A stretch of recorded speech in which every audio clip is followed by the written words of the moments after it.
Hello everyone and welcome back to PPTQ Dublin here at Battlezone. We are set and ready for round number 4. We are just waiting for the players to get ready. We have Vincent Paul on Affinity, something we've talked about a couple of times today, and now we finally get to see it on the screen.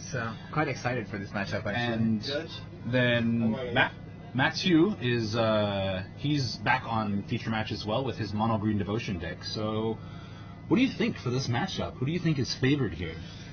It's actually quite hard to say. I've never actually seen this matchup personally. Both these decks, obviously, Affinity, one of the most, one of the more, let's put it this way: both decks are explosive. Both decks want to do their thing, right? And if either deck gets to do their thing, it's going to be completely explosive. That's the deck that's going to win. All right. Well, let's head down there and take a look. The players are looking at their hands. I'm not sure if they've decided to keep or mulligan yet, so let's see. We've got Mathieu on the left and Vincent on the right. You can see their respective scores there, and let's see. So it looks like Mathieu's going to go ahead and start. Yep, they both have kept 7, it appears. Yep, they both have kept 7. Very good. Mathieu Nice, fair obviously was there in round 1 where he took a loss. Looks like he had a draw and then a win after that. Yeah. So looks like he needs to keep winning if he wants to keep his he definitely has to keep winning. So here is the explosive start we talked about from Affinity. And that's what we said, right? Like, Affinity obviously has the higher chance of being more explosive, and obviously can kill Mathieu, especially since Green Devotion does not really have any flying blockers or any ways to deal with Affinity's creatures. So here we have a Glimmer Void with a Mox Opal, an Ornithopter, and I believe that's a Springleaf Drum? Yes, that's a Springleaf. That is a Springleaf Drum. So he is just going to dump his entire hand. He can even cast one more 1-mana spell if he'd like to, and he just passes the turn back.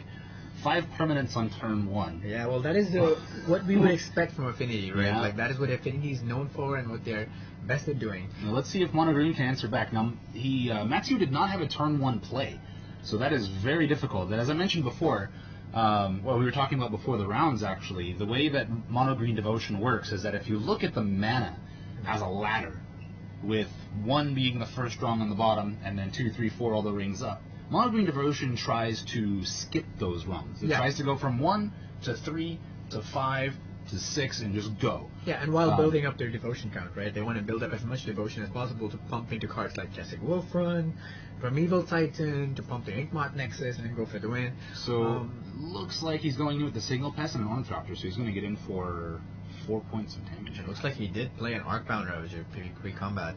Now, the problem with the Mono Green Devotion is it does not have any ways to interact with the opponent that much pre-board, and it's kind of difficult, honestly, to deal with the Affinity's threats. I mean, it's not really that much. He's only taking 1 damage a turn at the moment, but once his deck gets going, that can go up really quickly, especially if he drops a Cranial Plating or a card like that. Absolutely. There's from this position, it requires Mono Green Devotion to be as explosive. You essentially have to answer Affinity with the same amount of explosivity as the Affinity is showing you right now, and so far Mathieu has not done that.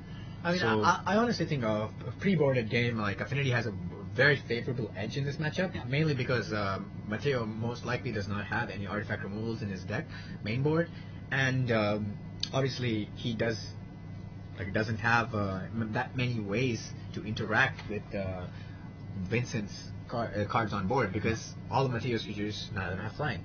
Right, so he's just sure Mathieu is going to build up his board, but then slowly he's going to keep getting chipped away by Vincent, and eventually it's going to be he's going to die to something like Cranial Plating. Yeah. So it looks like he's going to start building up some counters on the Arcbound Ravager. Yeah, it looks like he just... Players are discussing something at the moment. I'm not exactly sure what. Looks like it was on end step of Mathieu's turn, or on Vincent's turn. Actually, I'm not. I think we're on Mathieu's turn at this moment. So it looks like a judge has been called, so we'll try to see what is going on down there and try to get you as much information as possible. So like I was saying, right, so this matchup is quite difficult for Green Devotion pre-board, because they do not have access to cards like Natural State, Ancient Grudge, Beast Withins, etc. You know, nothing to deal with their opponent's threats. Pre-board, it's very much just be faster. It's a race. Yeah, it's a race. Really It's a race. Like if when Vincent had one of the best starts Affinity could have, he had a turn 1, Mox Opal, Glimmer Void, into Ornithopter, into Signal Pest, into Springleaf Drum, into Archon Ravager. That's what Affinity is really known for. Yeah. I think the only thing that's missing over here is an early cranial plating. Yeah, absolutely. There's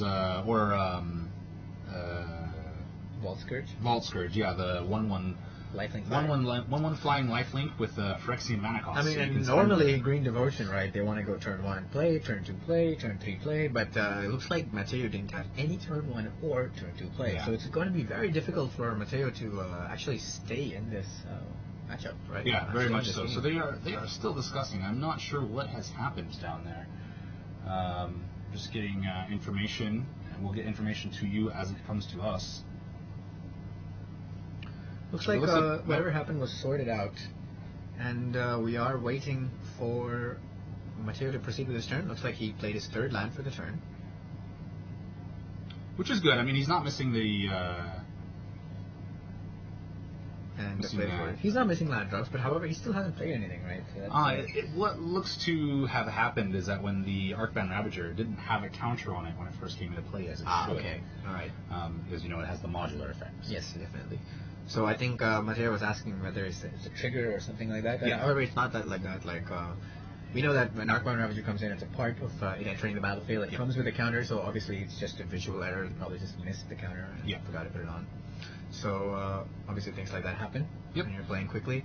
And as an Affinity player, I'm assuming he's accustomed to playing.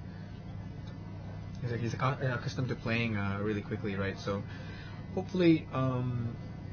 Things get move on and everything's okay. Looks like Mateo is going to play a Courser of Crufix. Now that is actually a very decent card in this matchup, right? Because Courser of Crufix allows you to gain life with your lands. So obviously it stops the Arcbound Ravager from attacking. But he can just move the counters onto a flyer if he'd like to. However, in this case, it clogs the board. But the problem with Affinity, right, all their threats are flyers. Exactly, and that's something that I was mentioning, and here comes a cranial play. Oh, right, so now that's probably the best thing that Vincent could have played this turn. Let's count him out. He has a Mox Opal, 2 Springleaf Drums, a Cranial Plating, an Ornithopter, and a Signal Pest and an Arcbound Ravager. That is 7 artifacts on the battlefield. Right, so... That Ornithopter is now a 7/1 flying. 7/2. 7/2, yeah, sorry. 7/2 flying, and that is... And the Battle Cry gives it 8, so it's swinging for 8 power. Turn 4. Yeah, and that's exactly what Affinity wants to do. It is a lot of damage. That is... over the board very early. Clock. Absolutely. So Matthew really needs to bring something out right now. Vincent needs to win in 1 turn is... get another one. And honestly, I think Vincent could have actually swung for more if he sacked the Arcbound Ravager. No, actually, never mind. That doesn't work that way. So he just needs one more artifact. So yeah, one more artifact. He doesn't have lethal on the board, but one more artifact will present that, and that game is his. So looks like Matthew could only play another Cursor. Oh, and he didn't have another land, so he's not gaining any life from that as well. Very true. So it's going to be a tough race for Vincent. Oh, looks like he just played a Mem Knight, and I think that puts Mateo dead on board. Yeah, I believe that is game. And just a quick update to everybody at home on stream. You can send us any questions that you might have. We are on the stream right now, so I'm able to reply to you. If there is anything that you would like to ask us about the games that are happening, about the metagame, or the event again, about the event itself, you are welcome, and we will be able to answer your questions. Awesome. So it looks like we're wrapping up game 1, and we're going to move on to game 2. So maybe we should take a look at the sideboards for both the decks. Let's do so. So let's start with the mono green real quick while we do that, because mono green is something that we've already been over before. Yeah. So let's pull it up. So we have 2 Ancient Grudge, 2 Natural State, 2 Blood Moon, 1 Crumble to Dust, 2 Beast Within, 2 Torment Script, 2 Obstinate Behemoth, and 2 Scavenging Ooze. So I think there's a couple of obvious inclusions here, but what else do you think he could bring in? So I think obviously the Ancient Grudge and Natural State, like, you bring them in, no doubts. And I could see the Obstinate Behemoth potentially, not always, because it's 4 mana, and it might not be fast enough, to get on the board. But I think he could buy himself time with the Ancient Grudges and the Natural States. So I mean, that's essentially 4 just creature removal straight up in his deck. For creature removal, and that's something that green doesn't have, right? Exactly, and even Beast Within is not too bad. Beast Within isn't too bad. You give them the creature, You but give them a creature, but you have to think about it it's like not an this, artifact. It's not an artifact, and you have ground blockers. So Exactly. you don't really care about the flying creature. I mean, you don't care about the ground 3/3 that much. You have Courser of Crufix to block it. You have bigger things like Remedial Titan, etc. So I could see him bringing anything that gets rid of problematic artifacts. So like this way, he has 6 ways to get rid of, for example, a cranial plating or a flying artifact, or Bolt Scourge, for example, etc. And I could see him also bringing in the Scavenging Ooze potentially, like because it just gains him life. Yeah. Like all the artifacts, all the creatures that he kills with Ancient Grudge, Just get rid of them right just get rid of them, exile them, gain some life. You know, give yourself some life buffer. And just to be kind of a bit of a troll here, do you think there's an argument for Blood Moon? Well, the thing with Blood Moon is, right, the cards that Affinity play, they're all colorless, so you don't care what color they are, exactly. Right? So it doesn't really matter. And I think the red card that they do play is Galvanic Blast. Yeah. So it doesn't really hurt them. It doesn't hurt them that much. It doesn't hurt them at all, actually. So you think 2 Ancient Grudge, 2 Natural State, and the 2 Beast Within, and potentially maybe the Scavenging Ooze. All right. And now let's take a look at the Affinity sheet. So Affinity here we have 2 Grafdigger's Cage, 2 Spellskite, 1 Etched Champion, 1 Blood Moon, 2 Whip Flare, 2 Garapur Aether Grade, 2 Wear Tear, 2 Thoughtseize, and 1 Dismember. I think he wants to bring in the Spellskites, because he knows that his opponent is going to be bringing in artifact removal. Yeah. But obviously, so I think you bring in the Spellskites to redirect the artifact removal. Yeah. Towards to it, the Spellskite. to the Spellskite, you know, so that way you can protect some of your artifacts like cranial plating, for example. Is one of them. That's one of the key pieces that you need. Or I mean, single pest, these type of things that you're dealing a lot of damage with. Edge even Ornithopter. Edge Champion is a decent inclusion because it obviously has protection from all colors, and it can attack through big giant Primeval Titans, etc. So you can put in cranial plating onto it, and then it just attacks through like unblockable, which is hard to get rid of as well. Absolutely. Whip Flare is a really good card in this matchup. Absolutely. Whip Flare is great because Mono Green Devotion obviously puts many tiny creatures on the board, all get hit by Whip Flare, and none of your creatures are die because they're all artifacts. A lot of 1/1s and 2/2s. Yes, so exactly. They're definitely dead to that. Dismember is another inclusion I think I would add in, because it kills some of the bigger creatures, like Courser of Crufix is a good example. I mean, you could take, to be fair, you could even take a Primeval Titan down to a 1/1 and chump block it if you really wanted to. Yeah, you could potentially. So if that's possible, and let's see. Yeah, what would he take out? What would the Affinity player take out to make? Obviously, Affinity is a deck. It has very minimal room to wiggle around. You really want to have, it's like a tight shell. It's very hard to replace certain cards. So obviously, again, I think he could. Like certain good cards in this matchup, I would say, are like Welding Jar. Welding Jar is a nice card in this matchup because it allows you to. It's kind of like works like a Spellskite in some sense, like where it basically sacks itself to get to protect one of your artifacts, right? Like something he could potentially take, and maybe he could take out some number of Memnites. Could take out something that shaves. He doesn't necessarily need to take out a lot of cards. He just needs to shave a few numbers. Like outnumber is same like what we talked about before when the Mono Green deck was on stream last time. I mean, if you look at the deck side by side, they're actually both very well-oiled machines. Yeah. That if you take away too many pieces, then they cease to work. Yeah. Like Steel Overseer is something that is, it's not. Like you don't necessarily need it in this matchup. Like making your creatures bigger isn't really going to protect you against something like Ancient Grudge or Natural State. Exactly. So you can kind of take out some of those buffers. And then bring in cards that are maybe better. Like Whip Flare is great in this matchup, right? Like for example, Outnumber, I think he's playing. Or no, it's Ornithopter. Never mind. Ornithopter, So you can't really take those cards. So maybe something like shave a few number of Steel Overseers, maybe some Master of Ethereum. Because all you really need in this matchup is you need to get a flyer down, and the flyer basically attack through for uninflicted damage. Exactly. I mean, you get a big flyer down, you get a Spellskite to protect it, and just go for the win. I mean, most of the time, by the time you get that big flyer down with Cranial Plating, it's 5 to 7 power. Yeah, so I mean, you put them on a 3-turn you can even clock. shave a few number of Thoughtcasts that you don't need. This deck isn't really. I mean, this matchup isn't really reliant on you drawing a bunch of cards to try getting back into the game, right? Both of you are playing very explosive Magic. You're just trying to. It's a race. Yeah, you're just trying to get as fast as possible to try to kill your opponent. So. All right. Well, the players should be underway soon, so let's get down. Hey, let's get down to the feature match area. Yep. Sure thing.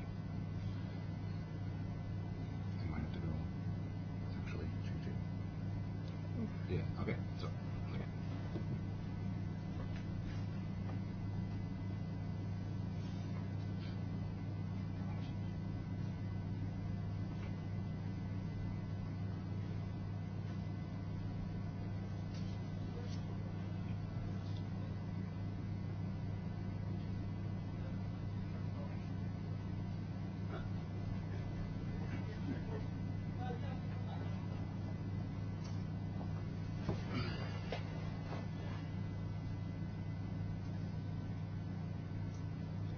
All right, so we are down to the future match area. It looks like the players are... Affinity has mulligan down to 6 and has just scryed his card to the bottom.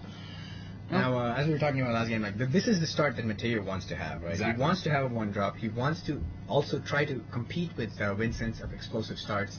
And it looks like Vincent did not have that much of an explosive start, right? Not this game. No, this game it is very, very much smaller. It looks like he has a Inkmoth Nexus and a Signal Pass for his first turn. So it looks like Mathieu has definitely a better start this game. That's exactly what he wants. So here he goes. He goes Forest and Utopia Sprawl. He can tap the Utopia Sprawl for 2 mana. Tap the Arbor Elf, untap it, get 4 mana. Yeah, I mean, now he's got 4 mana. He can. I wonder. Play, I'm actually curious if you. I'm actually curious if you brought the Blood Moon in this game because obviously Blood Moon does stop the Inkmoth Nexus and the Blinkmoth Nexus. Right. So I could see room for him to bring it in, but I'm not completely sure if he would have brought it in. Like it's one of those cards, right? It's you play it, but it's not really helping you in the race. It's just okay, well. He does have Inkmoth and Blinkmoth right now, but it's one of those cards, right? Like, I don't know if it's that good in this matchup. I don't think it is.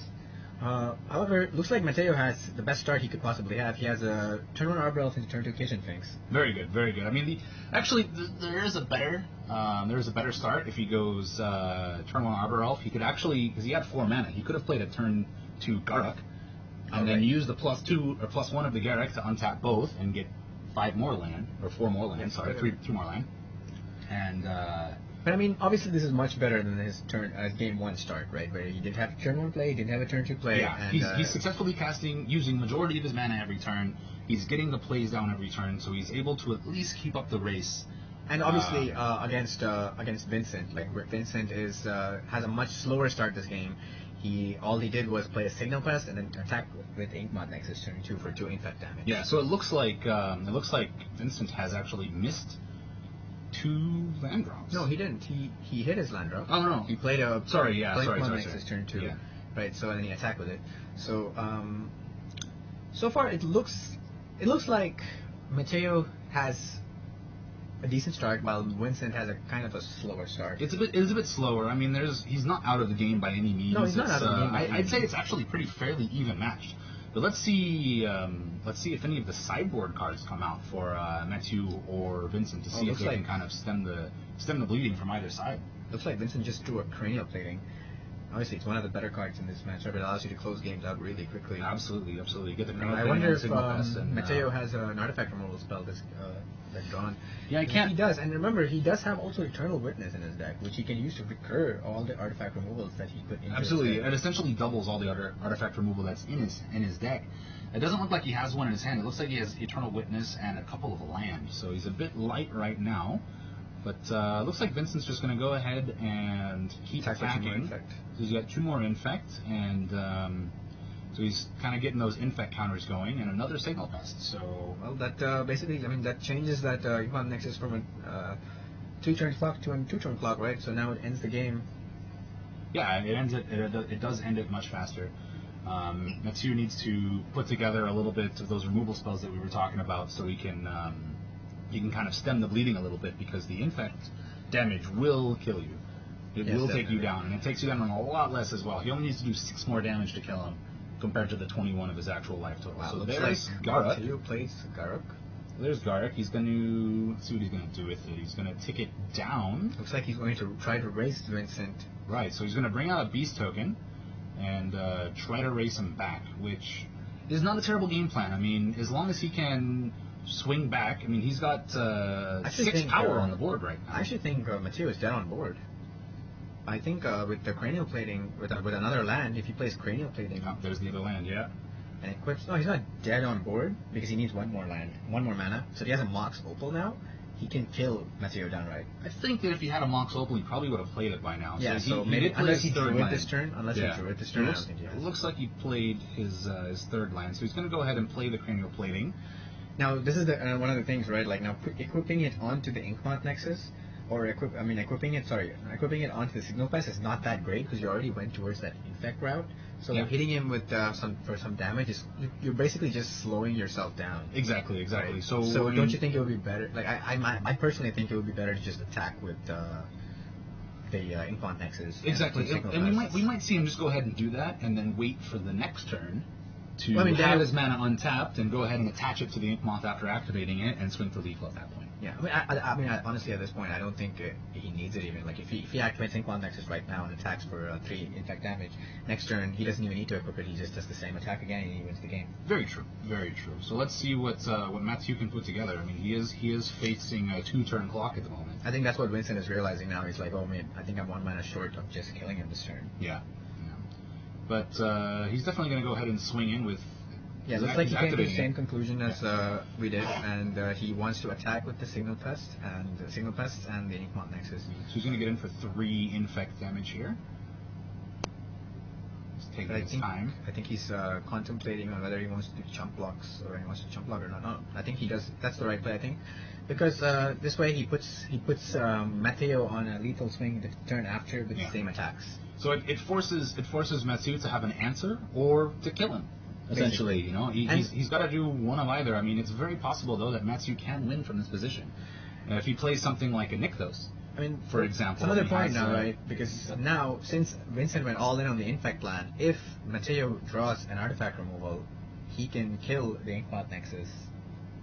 And in combat, and then he can just win the turn after. Yeah, and that would be a very big blowout for Vincent. So it looks like we're just readjusting life totals here, and I couldn't quite see. The question is, does Matteo have that artifact removal, or can he put a win together? Looks like that's a scavenging. So there is a Nykthos, like I was saying. So he does have.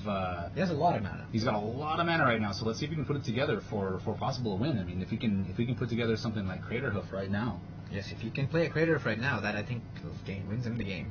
So he's going to go ahead and add 1, 2, 3, 4, 5 Devotion.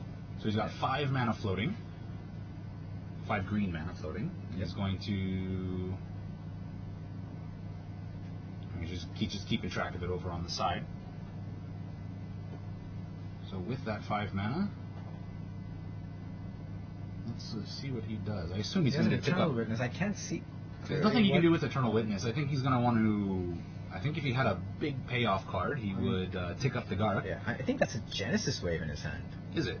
I think that's. I was trying to decipher I can't clearly tell, but I think it's a If it's a Genesis Wave, I think I'm not 100% sure. If it was a Genesis Wave, I think he would have played it. Yeah. So he just plays the Eternal Witness. Ticks up the Garrick, untaps. Oh, I think he played it for more devotion. Right, yeah, so he's just trying to gain some more devotion. So now he has 7 devotion, plus 2 mana that was left over, so he has 9 mana floating, plus the additional 2 mana that is on his table. So if he Genesis Waves for more than 8 and he hits a Craterhoof, he wins the game. He wins the game. So let's see what this Genesis Wave brings. Matthew coming back from what looked to be a rough game. So there is a Primeval Titan, another Primeval Titan, and a Collected Company. No, fortunately, that doesn't quite do it. No, he missed the Craterhoof. So as rough as it might be, it's possible that Matteo should have kept a couple mana open in case he hit that Ancient Grudge. But the thing is it goes to the graveyard, doesn't it? Only the permanents come in. Yeah, it goes to the graveyard, right? So you can flashback it, right? With the Eternal Witness, but the Eternal Witness is already on. No. What I'm. Oh, sorry. Yeah, if you kept a couple of mana open, exactly. He could have flashbacked it. But I don't think that would have made a difference anyway, because now the problem is he can't do it on the Inkmoth because he can't do it during instant. He can't do it on the Inkmoth, and at the same time he can't do it on the. If he does it on the Signal Pest, then he just equips the Cranial Plating and attacks, and if he does it on the Cranial Plating, then he just attacks normally. Exactly. So and none of his creatures have reach. Let's see what he does. He's got triggers. He's got a bunch of triggers on the stack right now from the from the Primeval Titans. Now, And what can he's he gonna get? He's going to gain a decent amount of life from this, but I don't think life levels matters. Yeah, none of it matters with the infect damage on the board. So I think Crater Hoof was his best shot there, but unfortunately he does only have one Crater Hoof in his deck. that's yeah. Well, I mean, you can't really justify playing more than one in this deck, can you? No, that's true. I mean, and I don't think he could have reliably hit it as well, right? Like, it was one of those things where that's probably one of his only outs. Exactly. He was playing to his outs. If he could have Genesis for like 12 or something like that, which I've seen this deck do, you kind of loop them. You know, you loop Genesis Wave or you loop Genesis Hydra, and you know you start moving forward, and you can just kind of keep it going. And I think if he kept 2 mana from and not use 2 mana from Genesis Wave, and he hit up another Nykthos. So he's tapping another Nykthos because he did he leave 2 mana open? Yeah, he left 2 mana open. I think he's tapping another Nykthos. That's actually really good. So maybe if he did leave 2 mana open, then maybe he just goes for the cranial plating. But I don't think that's good enough, right? He doesn't have reach. That's very true. Right, so he's going for unless he bounces the Eternal Witness, then he plays it again, and then gets the Ancient Grudge back, and then he kills both the Cranial Plating and the Signal. See, how much mana does he have? I can't. He needs a lot of mana to do that, but that's, I think, is one of his only outs. I can't tell because the dice are like blending in with the dice aren't really clear, but it looks like he has double digits of mana at the moment. It looks like he has a lot of mana. I mean, there's a 1, so I'm assuming there's over 10.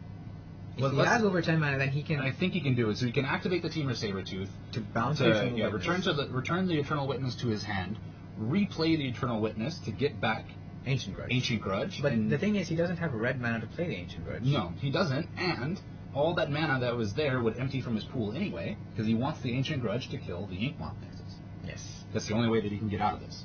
So it looks like, while that was a valiant effort, it doesn't seem to be that he has answered the Inkmoth Nexus properly.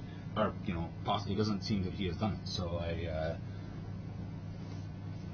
know he's going to gain a lot of life, but it doesn't there are many obviously many situations we can say could have happened. Like, he could have if he kept like 1 mana open, maybe, or 1 green open, he could have even potentially anticipated hitting that Ancient Grudge and then holding it off, just keep 2 mana open to potentially hit that Ancient Grudge and use it on his opponent's turn. I think that he wanted to dig does, as of course, deep as possible. Yeah, and that of course requires some forethought, right? Like, you have to think about it, and it's one of those things you don't really come to that kind of conclusion when you're in such a hectic game. Exactly. And I think that the whole point of the Genesis Wave is just to dig as deep in the deck as possible to get those 2 cards more of a possibility to hit the Crater Hoof. My opinion, what I was thinking is there's nothing in the deck that can answer his situation except Ancient Grudge and Crater Hoof Behemoth. Yeah. So I feel like if you might as well play to your chances, right? He is returning Eternal Witness to his hand. He's going to go ahead and recast it.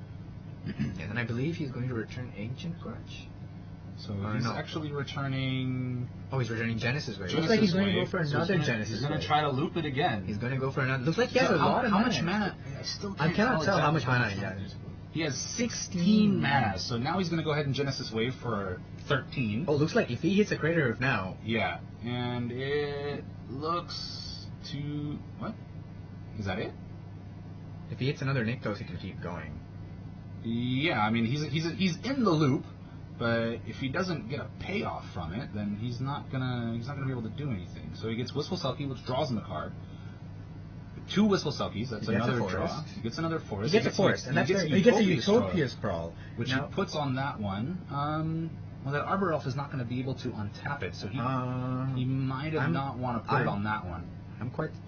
Why wouldn't he put it on the? Why wouldn't he put it on the? Oh wait, Ancient Grudge Flashback is green. Correct. So he just needs 1 green. Correct. So he does not need any more. That's perfect. So now all he needs to do is kill the Inkmoth Nexus when it attacks. Yeah. Ancient Grudge is an instant. Ancient Grudge is an instant. Yeah, he'll be able to flash it back. So it looks like he did claw drawing his 2 way, cards. and he got there basically. He did. Now the thing is as long as he can protect himself from that, he's at a very healthy life total. He's going to be able to kill the Inkmoth. And there's no way that Vincent can survive the backswing. No, not a chance. Not a chance at all. It's the board has become very one-sided at this part, at this moment, and it's just let's see. He's gonna go ahead and I think. And he still has a ton of mana. Oh yeah, he's got plenty. That's the beauty of the deck is it just keeps it keeps generating devotion and it keeps generating mana and it just goes crazy. So he's gonna play Primal Command, and let's see what he does with his modes. He's gonna get. What was that back to his hand? I didn't quite see it. He's gonna tap. Oh, there he had an Arbor Elf. So he's going to tap that Arbor Elf, untap Utopia Scroll. So what do you think Vincent can draw to get him out of the situation? Pyroclasm? No. What do you have? Does he have any of the board wipes? Well, he does have Welding Jar in his deck. He does have Welding Jar. So Welding Jar could possibly get him out. Oh, it looks like he cast a Primal Command to put to get rid of Inkmont Nexus. Oh no, he cast destroy Beast target. Oh, was it Beast Within? Beast Within. That's what it is. So destroy Beast target Within on. permanent. Oh, okay. Well, it looks like the problem solved. The problem is solved, not only that, he still has 1 mana open. And it looks like he's attacking for 6 just to be safe. So he's got that 1 mana open for the Ancient Grudge. And it honestly looks like it doesn't really matter at this point because I don't think there's any way Vincent can deal. I believe 28 damage was it in 1 turn. Yeah, I don't even think Affinity can do that. No, not from the position that he's in right now. So we've finally gotten to see what Mono Green is supposed to do in Modern, and this is exactly what it's supposed to do. And Vincent just goes ahead and scoops up his cards, says, "That's enough." I've seen it. I think he has seen enough. Mateo had done some very disgusting things with his Mono Green deck. Yeah, absolutely. So that was a treat. Yeah, absolutely. That was very, very good. So now we're on to game 3. So do you think there's any difference in the sideboard changes that are going to come in? Do you think maybe somebody sided in something they didn't want, or do you think the sideboard for game 3 is going to be around the same? I mean, the only difference really being is that Mathieu is going to be on the draw. After seeing what he saw game 2, Mateo might bring in the Crumble to Dust, or potentially even the Blood Moon, because I don't think Mateo wants to risk losing that way again. Right, and this is why I was saying earlier. I kind of trolled a little bit, but it does make for a valid point. Is that Blood Moon does shut off. It's one of those cards. It's only good against those 2 cards, right? Exactly. It's like I can see maybe bringing in a 1-off Crumble to Dust, or maybe even one Blood Moon. But I personally think, like for example, a card like Beast Within. You saw there, Beast Within and Ancient Slate. I feel like artifact removal is good enough. Yeah, exactly. You know, like, I don't think you need Blood Moon and Crumble to Dust. Exactly. I don't think that we're going to see it come in, especially since now he's going to be on the draw. Yeah. So which means he's going to be on the back foot just a little bit. I don't think there's really that many changes that he's going to need to do. So and what about from the Affinity side? Do you think there's going to be? No, I think the Affinity, like I said, the Affinity deck is very straightforward. I think it's possible that he could take away some of the reactive cards.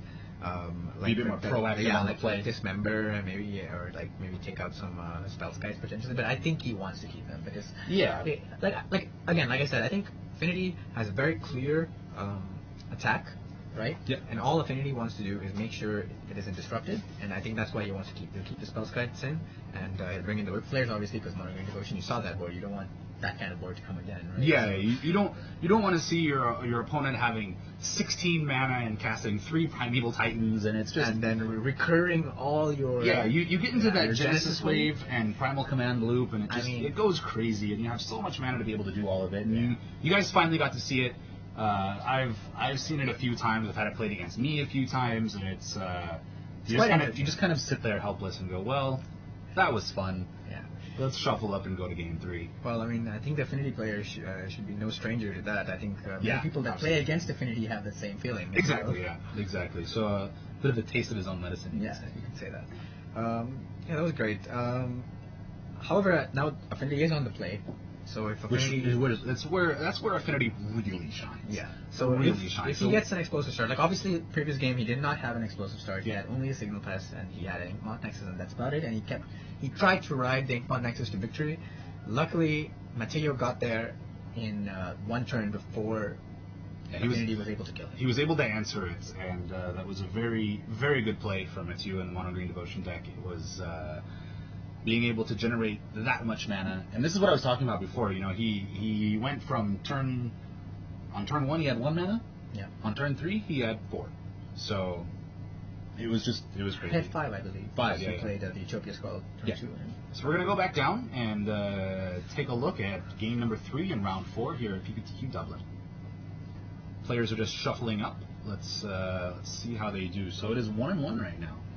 And Mathieu needs to win this one to stay in the top 4 race. And to be fair, Vincent does as well. Yeah, Winston does as well. I don't think both you of the can take players more have than one one loss. Yeah, you can't go X and 2 into a top 4 in a tournament this size. I mean, it's very potential. I mean, it's a good potential that even if Mateo wins out from this point, he might not make it with a 3-1-1 record. He could possibly, but might not. Yeah. The draw. I mean, in a small tournament like this, a draw is essentially like a loss at this point. It really is. It really is. That's the Well, looks like downside he of did having bring in the Blood Moon after being scared off from yeah. into. Yeah. So I like I said, I was trolling, but there's a little bit of ability. It seems like a good way to combat that exactly. Because the thing with like if he plays that Blood Moon, he doesn't have to worry about the ink moths. Doesn't it turn off the fact? No, the lands are still artifacts. No, it says No, non-basic lands they're still mountains. artifacts. They're still artifacts. Because it's They become mountains though. No, I think they're still artifacts. Yeah? I'm not sure about that, but I think they are. We'll get a judge ruling for you on that because I'm not 100% sure, but it's possible that Blood Moon would turn off the artifact lands as well. And Regardless, I think, well, looks like Vincent has a very powerful strategy. He has a turn 1 Memnite into Wolf Scourge. So let's see what Mateo has to follow up on that. Looks like he has a turn 1 Arbor Elf. I mean, obviously, that's what Mateo wants in any deck, basically. He wants that turn 1 Arbor Elf. It's his best turn 1 play. It's either that or Utopia Sprawl to help him catch up on mana. However, Arbor Elf does have the benefit of untapping any land, so you can do shenanigans with Nykthos to generate a surge in mana.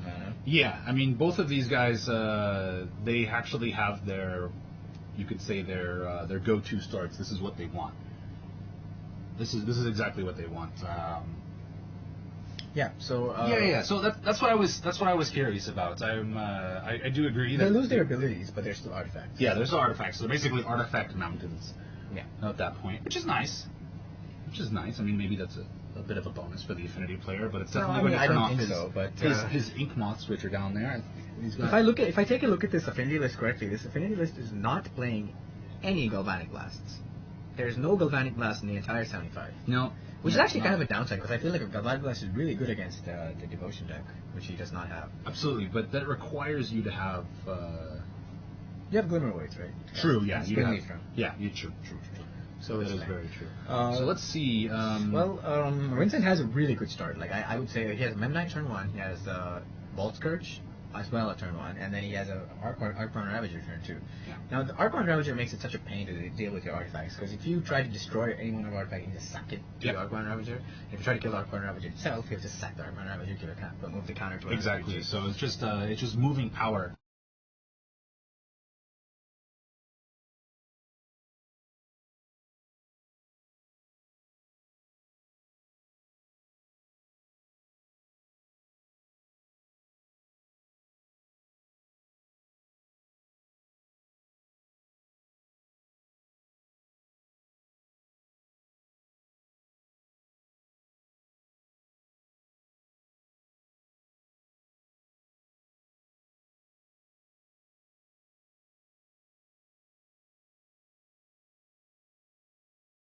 I mean, that's what won him game 1. And almost won in game 2. Yeah. Although he didn't possibly need it game 2, but still, like, the best card in the matchup by far. Okay, sorry about that, everyone. We had a small technical difficulty. Hopefully the sound is back again. You can hear my voice, hear Garish's voice. Hello. All right, so it looks like Vincent playing his third land. And let's see, does he have that cranial plating again? Let's see, because if he does, that's it's going to be huge. Cranial plating on Vault Scourge. Yeah, it's swings pretty the nasty, game. especially since he has around. He has 4 artifacts in play, and he can turn both the other lands into artifacts at his choosing, if he'd like. Yeah, absolutely. He's looks there like it is. He does have there it is. There's the let's see how this works. So he's going to go ahead and equip it to the Vault Scourge, as I was saying. It looks like that is +5. So that is a 6-power Vault Scourge. 6 power. So that's going to be a 12-point life swing. Ouch. So Mathieu will go down to 12, and Vincent will go up to 20. I think Mateo wants to deal with that as soon as possible. Yeah, let's. Is he not gaining the life? Vault Scourge has lifelink, if I remember correctly. He does. There he goes. He's remembered to gain his life. Ouch. So yeah, that is a huge life Mateo swing. does have a Blood Moon in hand, but that does not deal with the cranial plating. No, he definitely needs a beast. And this is what I was trying to say, right? Like, Blood Moon is great against the lands, but that's all it deals with. It doesn't deal with the other threats that Affinity has. Exactly. Which, I mean, there's something to be said, though, for the Ancient Grudge and Natural State, which he brought in. I mean, those are... He hasn't drawn them yet. Very We true. haven't seen them. I mean, we've only seen the Ancient Grudge once, last game, and he actually didn't even cast it. Oh, it looks like he also brought in the Crumble to Dust. He Which did. is also in his hand. And this is probably sometimes what happens, right? Is that the Crumble to Dust, or is that a Nykthos? That is a Crumble to Dust. So he's got a lot of land hate in his hand, but that's not what he needs right now. He needs Artifact Hate. Yeah, he needs the Artifact hate. So let's see what he can put together. It looks like he does have a Nykthos, and he's going to be able to generate a decent amount of mana this turn, but is there anything that he can do with it? The problem is, he's facing down a 2-turn swing, right? So he needs to draw something to deal with that board immediately. Like, I think he could play the Blood Moon this turn to potentially turn off the Manlands, and if he doesn't have an answer right now, or he could build his board up if he has another card. But it looks like his hand is quite land heavy. Yeah.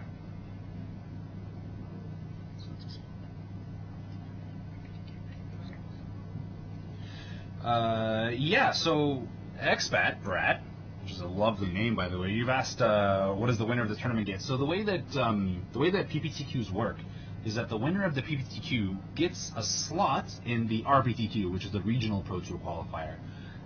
They also get boosters, as with any Magic tournament. But the slot gets you RPTQ for the regional, which is online. No, it doesn't have to be necessarily, but you can do both online or their physical RPTQs, and then the winner of that tournament will get qualified for the Pro Tour.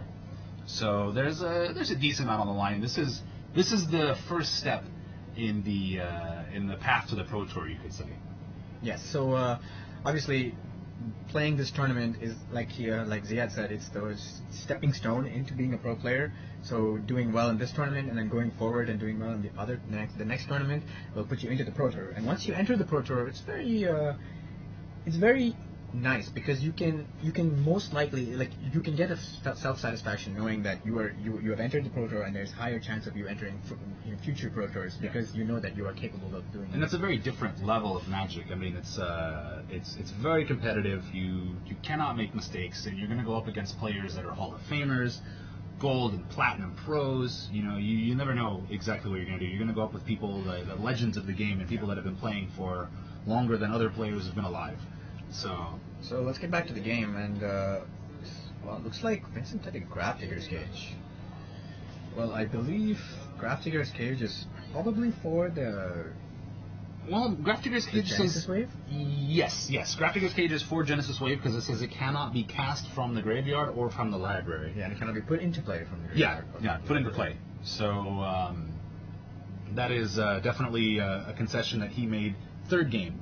Yes, actually, after losing pretty terribly to the Genesis Wave game too. And it looks like he's going to go in for the attack. It looks like he's in a firm spot to close this game out with another Arcbound Ravager and another Ornithopter. He has more artifacts into play. That's 3 artifacts this turn. So and Matthew did go with the Blood Moon last turn, but like we said, right? Nothing like Blood Moon doesn't really do anything against the artifacts in play. But yes, it does stop the lands, which is probably why he brought it in Game 3. But it does not deal with the artifacts that are in play. Being the fact that he was on the on the draw. He was on the draw for Game 3 means that he's not going to play that until his opponent's turn 4. Which means the lands, he's already gotten most of his value out of it anyway. Infinity tries to dump its hand by turn 4. Yeah, there you go. So, I mean, Modern is typically known as the turn 4 format. And a lot of decks still can close out by turn 4. Or at least turn the corner and have the game really kind of shut out by that turn. And that's something that's very, very true about Modern, is that if you don't win or figure out what's going on by turn 4, then you've probably already lost that match. Exactly. You know, Modern it's that those first 4 turns are so important, so critical for you to either figure out what your opponent is playing, answer what they're doing, or get ahead in the game. And if you can't do any one of those things, then you're not going to be able to go forward in that game or in that tournament, in that format, unless you start to move forward with that.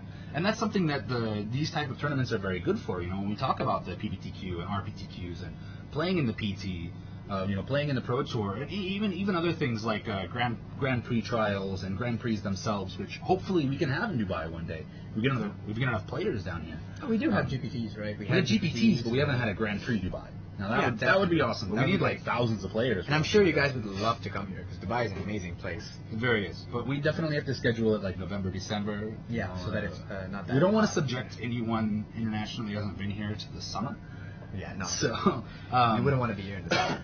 But that is what is really good about these tournaments in the high level is that it really starts to hone your skills for Magic. Getting kind of punished for missing triggers and things like that. What exactly is going on down here? Well, looks like Vincent just attacked with all his creatures, obviously, we saw that. And it looks like Matteo, after a long pause, decided to block the Arcbound Ravager with his Arbor Elf. And it looks like Vincent decided not to sack any creatures, so he just decides to take the trade and moves the +1 counter to the Vault Scourge. So the annoying thing about Arcbound Ravager is you don't really lose any damage trading with it, right? Because you do maybe lose 1 damage for that attack, but then you just move the counter onto another creature. Like he just sacrifices it, right, to move the counter onto the creature. So it looks like we're gonna back up here and just kind of take. I think what's the confusion is I think Vincent, I think Matteo is wondering whether Vincent sacked the creature to move the counter onto the Vault Scourge before damage, or if Vincent took the trade. Right, yeah. Right, so I think that's the question here. If Vincent sacked the Arcbound Ravager to move the counter onto the Vault Scourge, or if Vincent took the trade with the Arbor Elf. So that's the discussion I think that's going on right now, and I think it'll be sorted out shortly.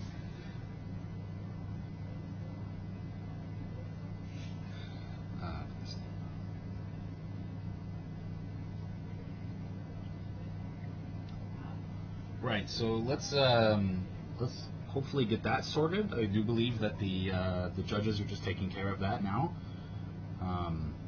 So while they do that, I'll go back to what we were saying about the pro level scene and things like that. And you are very correct, Reppy, I guess.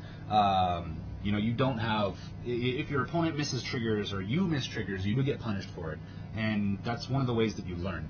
And that is definitely a way to kind of up your game and start to move forward as a Magic player, is to learn from your successes and, more importantly, your mistakes.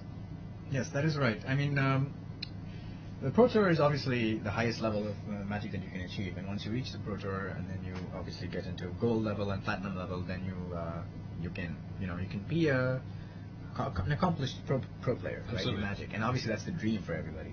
Yeah, to be playing Magic for a living almost. Yeah, absolutely. I mean, I would love it, but yes, actually, Mustafa went to the Pro Tour, didn't he? This year. He went to Pro Tour Eldritch Moon? No, not Eldritch Moon. Mustafa did make it to Pro Tour, I believe, Shadows over Innistrad. Shadows, yeah. Yes. So, yeah, Pro Tour Mustafa, actually, who we've seen on camera twice now, and we had the interview in the first round, he did make it to the Pro Tour for Shadows over Innistrad. And again, it's very, very cool to see somebody from the local circuit make it that far. Yeah. Being able to take down the RPTQ and get into the Pro Tour, and go such a long distance from somewhere very far away, because the Pro Tour that season was where was Shadows? I'm trying to remember off the top of my head. It was in Spain, I think. Real Madrid. Spain? Madrid, I think. Pro Tour Madrid, I believe.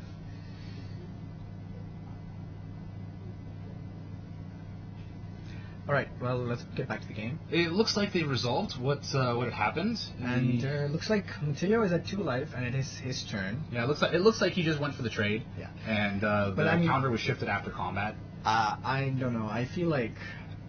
So Matthew is going to cast a Crumble to Dust. He's still attacking the lands, but it's. I don't think it really does anything. It's not going to be enough. He's got the Vault Scourge. I mean, what's the point right now, right? Look at it. He's at 2 life. What can Matteo really do? Yeah. His opponent's at 31 life. It's very difficult. Yeah, there's really nothing that he can do at this point. I mean, I think he's kind of just conceded, you can say. He's just trying to get as much information as possible at this point, which you can't really say why. I mean, they're 1-1, so if Matthew loses this, it's 2-1 I think he's for pretty Vincent. much out. I think this is a win to stay in the tournament, basically. Right, so you want to win, and if you don't win, there's a very low chance that you're going to be going forward into the top 4. Yeah. I think Mateo is just playing for funsies at this point. I think he knows he's pretty much dead. Yeah, I mean, there is something to be said for someone who just plays it all the way out to the end. They just definitely. They're not the one to concede. They want to try to push it as far as they can. So it does go to Vincent. 2-1 to Affinity takes out Mono Green Devotion in round number 4. So we will get back to you with round number 5. We'll try to get an interview in between round 4 and 5, maybe with the Affinity player. Let's see if we can get him in here and take a look. So maybe we can ask him how he felt when he was dealing with 20 plus permanents on the board. Yeah, let me check. Be right back.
Hello guys, we are back with Pro PPTQ Dublin here at Battlezone in Dubai.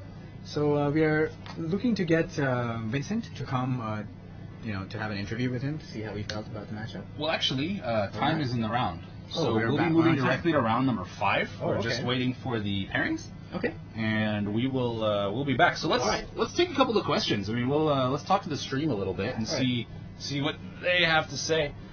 Looks like Vincent is here. Vincent is here. Excellent. Okay, so just give us 1 second. Should I sit in here? No. We'll bring him over here. He'll take a look, or he'll just sit with us. Do you want me in here? No, I'll do it.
Hello everyone and welcome back to PPTQ Dublin here at Battlezone. I'm here with Vincent, the winner of our last match. Congratulations on your win. Thank you. Affinity taking it as it often does. I just wanted to talk to you a little bit about your deck and your take on Affinity, and a little bit about the match as you just had it. So let's just go through your deck real quick. Is there any particular changes that you made to, you could say, the standard Affinity deck that's kind of floating around in the pro scene that you decided to make as a meta call or a personal choice? Any changes that you made? I think the most significant change that I made was only this Thoughtcast, because I think most people use Galvanic Plus instead of Thoughtcast. Yeah, that's actually something we were talking about as well. And what's the reason for that? I had my last PPTQ at HQ, so I used 4 Galvanic Plus. Basically didn't do anything. Okay, so it's kind of a dead card in your hand. Dead card, and then my hands were, I didn't have any card drawer. Right, okay, so you ended up dumping your hand and not having anything to refill it. Okay, correct, yes. And so mostly this one, Thoughtcast. The Thoughtcast. Okay, and then so how is your approach? I mean, you had a very explosive start on game 1, as Affinity does. And so what was your approach going into game 2 when you were sideboarding? What were you worried about? What were you bringing in? Initially, it's my first time to face that Genesis Wave deck. It's basically Green Devotion. Yeah, Mono Green Devotion. Yeah, so basically I don't have any idea. So I just took my sideboard. It's the normal one, Thoughtseize. Dismember. I even boarded in Wear and Tear because I thought there would be some enchantments. Right. Okay. Yeah. I mean, to be fair, Wear and Tear is not so bad. You can hit their Cursor Crucifix with that. So that's because it's an enchantment creature. So now, was there? I assume after the defeat you had in game 2, when you Genesis Wave and a Genesis Wave, you saw 20 permanents on the board. You go, okay, this is what I'm facing now. Let's retask it. So then you went back to your sideboard. And what changes did you make then when you brought it in? I brought this out, Wear and Tear. Yeah. And then I just took this one, Graph Digger's Cage. Yeah. Took this to him. Because he's been utilizing cards in the graveyard. Actually, in game 2, I let him finish or do the Genesis Wave thing first. Because I really don't have any idea on how it works. Yeah. So I let him do his thing. So you wanted to watch it, right? So getting information, going into game 3. And it worked out for you. Excellent. Yeah. Very good. Well, it's so you're 3-1 now. I think so, yeah. Right, you're 3-1 now, so you've got a decent shot at hitting the top 4. I mean, as long as you get one more game, because it's only top 4 today. Okay, let's see. Yeah, so we're rooting for you, and good luck in the rest of the day. Sure. Cheers. Thank you. I'm just gonna get somebody else to come in. It's okay. Go ahead. It's okay. It's okay. We will come back with coverage of round number 5, the final round in the Swiss, right after this short break.